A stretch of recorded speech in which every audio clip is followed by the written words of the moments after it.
Une affaire qui semblait impensable il y a encore quelques années vient de connaître son épilogue. En Norvège, le verdict concernant Marius Borghibi a provoqué une onde de choc qui dépasse largement les frontières du royaume. Car derrière ce nom se cache un homme intimement lié à la famille royale, le fils aîné de la princesse Mette-Marie, élevé sous le regard permanent du public depuis son plus jeune âge. Pendant longtemps, son existence a été associée aux privilèges, aux apparitions officielles et à une vie que beaucoup imaginaient idéale. Pourtant, derrière cette image soigneusement préservée, une réalité bien plus sombre se dessinait loin des caméras. Ce lundi 15 juin, la justice norvégienne a rendu une décision historique. Marius Borghibi a été condamné à 4 ans de prison ferme. Une peine qui marque un tournant inédit pour un proche de la monarchie norvégienne et qui plonge tout un pays dans la stupeur. Depuis l'éclatement de cette affaire, l'opinion publique n'a cessé d'être bouleversée par les révélations successives. L'image du jeune homme, autrefois perçu comme le beau-fils discret du prince héritier Haakon, s'est progressivement effondrée. Chaque nouvelle révélation a alimenté l'incompréhension et la colère, laissant les Norvégiens assister, impuissants, à la chute spectaculaire d'une personnalité qu'ils voyaient grandir depuis des décennies. Face à la justice, Marius Borghibi est apparu profondément fragilisé.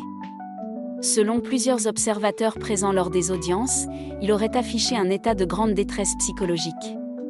Tremblant, parfois dépassé par ses émotions, il aurait reconnu traverser depuis des années une période extrêmement difficile.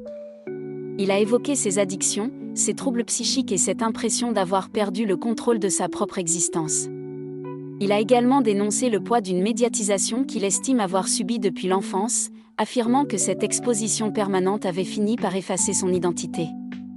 Mais au-delà de ces déclarations, ce sont surtout ces derniers mots qui ont profondément marqué l'opinion. En larmes, il aurait livré une confession bouleversante devant le tribunal. « Je ne suis plus Marius. Je suis un monstre. » Une phrase glaçante qui a immédiatement fait le tour des médias norvégiens. Il aurait également confié avoir le sentiment d'être devenu l'homme le plus détesté du pays, expliquant que son entourage s'était considérablement réduit au fil des mois. « Je ne sais plus qui je suis », aurait-il ajouté, visiblement perdu face aux conséquences de cette affaire hors norme. Ces paroles n'ont toutefois pas atténué l'immense émotion suscitée par cette condamnation.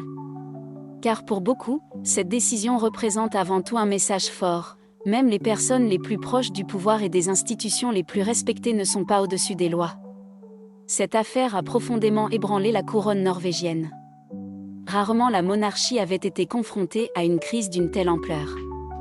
Pendant près de 2 ans, le royaume a vécu au rythme des révélations, des interrogations et d'un débat national sur la responsabilité, la justice et les violences.